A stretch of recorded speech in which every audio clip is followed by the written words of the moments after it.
سمعت بمكرهن أرسلت إليهن وأعتدت لهن متكئا وآتت كل واحدة منهن سكينا وقالت اخرج عليهن فلما رأينه أكبرنه وقطعن أيديهن وقلن حاش لله ما هذا بشرا إن هذا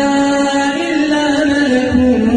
كريم قالت فذلكن الذي لمتنني فيه ولقد راودته عن نفسه فاستعصم ولئن لم يفعل ما أمره به ليسجنن وليكونن من الصاغرين